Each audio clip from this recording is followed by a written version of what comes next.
Title I establishes the minimum requirements that a person must satisfy before working on board a ship. The first requirement is the minimum age. No person below 16 years of age shall work on board a ship. Special protection is provided to young seafarers under 18 years of age. Night work for persons under 18 is prohibited. Under MLC, night means a period of at least 9 consecutive hours, beginning no later than midnight and ending no earlier than 5 o'clock in the morning. In India, night hours are defined as 2100 to 600 hours, according to the ship's local time. Young seafarers are also prohibited from carrying out hazardous work. Examples include operating power machinery, cranes, hoists, boiler work, tank entry, confined space entry, rigging work, handling heavy loads, and working with toxic substances. The second requirement is the medical certificate. A seafarer must not work on board unless medically fit. A medical certificate issued in accordance with STCW requirements is acceptable for MLC purposes. Normally, the certificate is valid for a maximum of 2 years. For seafarers under 18 years of age, validity is limited to 1 year. Color vision certificates are valid for a maximum of 6 years. If a medical certificate expires during a voyage, it remains valid until the next port of call, but for no longer than 3 months. In urgent circumstances, a seafarer with a recently expired certificate may be allowed to work for a maximum of 3 months. Title II focuses on the employment conditions of seafarers. A key requirement is the Seafarers Employment Agreement, or SEA.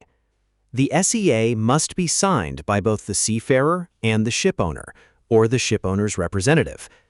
The seafarer must be given an opportunity to examine the agreement before signing. Both parties must retain a signed original copy. The agreement must be available in English. If a collective bargaining agreement applies, a copy must be available on board. The SEA must contain important information, including the seafarer's full name, date of birth, place of birth, shipowner's name and address, date and place of agreement, capacity, wages, annual leave entitlement, termination conditions, Social Security benefits, repatriation rights, and references to any applicable collective bargaining agreement. MLC requires a minimum notice period of 7 days for early termination, unless national law or a collective bargaining agreement provides otherwise. Upon termination, a record of employment must be endorsed in the continuous discharge certificate. These requirements ensure transparency and protection for both the seafarer and the employer. MLC provides important protection regarding wages and working hours. Seafarers must be paid regularly, and payment intervals must not exceed 1 month. A monthly account showing payments and deductions must be provided. The Joint Maritime Commission, often called the JMC, is responsible for reviewing minimum wage levels for seafarers. Another important area is hours of work and rest. The maximum hours of work are 14 hours in any 24-hour period and 72 hours in any 7-day period. Alternatively, compliance may be demonstrated through minimum rest hours. The minimum rest requirement is 10 hours in any 24-hour period and 77 hours in any 7-day period. Rest hours may be divided into no more than 2 periods. One period must be at least 6 hours long. The interval between 2 consecutive rest periods must not exceed 14 hours. The Convention also recognizes a normal working day of 8 hours, 1 day of rest per week, and public holidays. These provisions are intended to prevent fatigue and improve shipboard safety. Title III deals with accommodation, food, and catering arrangements on board ships. For ships constructed after the entry into force of MLC 2006, accommodation standards must comply with the requirements of the Convention.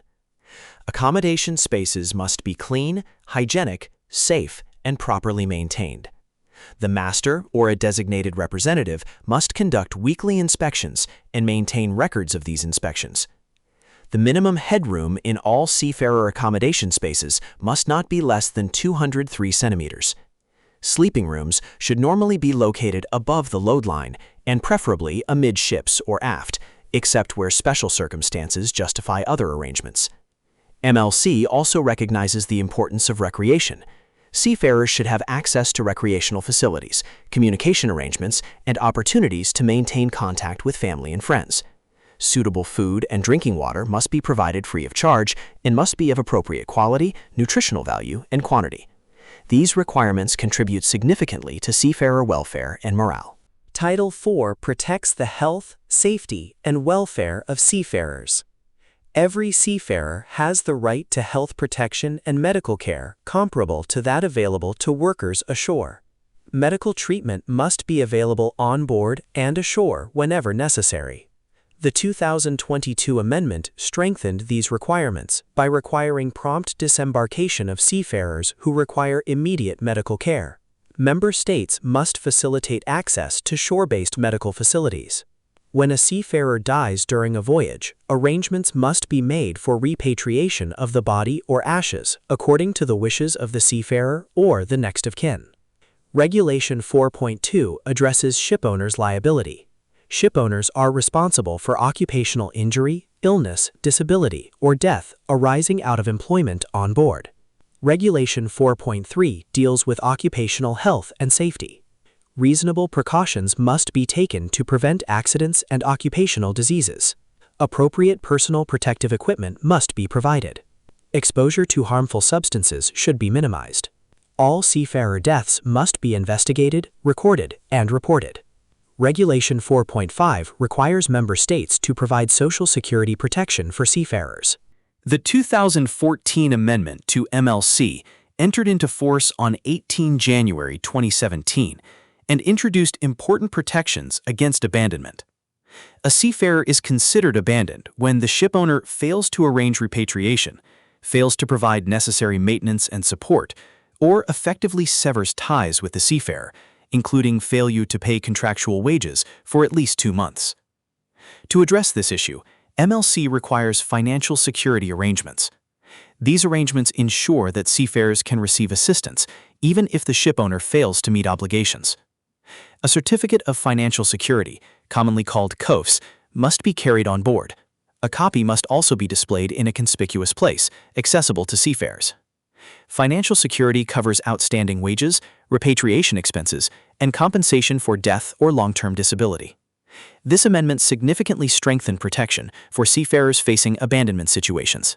The 2018 amendment entered into force on 26 December 2020. This amendment was introduced to protect seafarers who become victims of piracy or armed robbery. Under Standard A2.1, the Seafarers Employment Agreement remains valid throughout the period of captivity. This applies even if the contract has technically expired or if notice of termination has already been issued. Under Standard A2.2, wages and all other contractual entitlements continue to be paid throughout captivity. This includes allotments and benefits provided under collective bargaining agreements. Payment continues until the seafarer is released and repatriated. The key principle established by this amendment is that captivity due to piracy or armed robbery does not terminate a seafarer's employment rights or wage entitlements.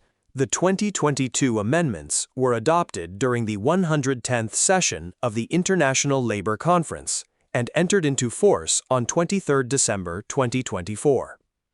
Several important improvements were introduced. Recruitment and placement services must establish insurance or equivalent protection to compensate seafarers for monetary losses caused by failures of the recruitment service or shipowner. Member states must facilitate prompt repatriation, particularly in cases involving abandoned seafarers. Accommodation standards now recognize the importance of social connectivity, including access to internet facilities where available. Food provided on board must be adequate, varied, balanced, nutritious, and respectful of cultural and religious requirements. Masters are required to conduct regular documented inspections of food and catering arrangements. The amendments also strengthen medical care requirements, mandate prompt disembarkation for urgent medical treatment, require appropriately sized personal protective equipment, and establish reporting requirements for all seafarer deaths. These amendments further strengthen the protection and welfare of seafarers worldwide. Let's summarize what we covered in Part 2. We studied the minimum requirements for seafarers, medical certification, Seafarers Employment Agreements, wages, hours of work and rest, accommodation standards, health protection, shipowners' liability, and the major MLC amendments of 2014, 2018, and 2022. These are some of the most important operational requirements of MLC 2006 and are regularly asked in both written and oral examinations. In Part 3, we will cover grievance procedures, harassment and bullying provisions, key onboard documents, the 2025 amendments, termination of a seafarer's contract, MLC versus STCW, and important oral examination questions. If you are preparing for MEO Class 1, don't forget to subscribe because many more maritime law and marine engineering lectures are coming. Comment below with your most difficult MLC question, and I will try to answer it in a future video. Thank you for watching, and I'll see you in Part 3.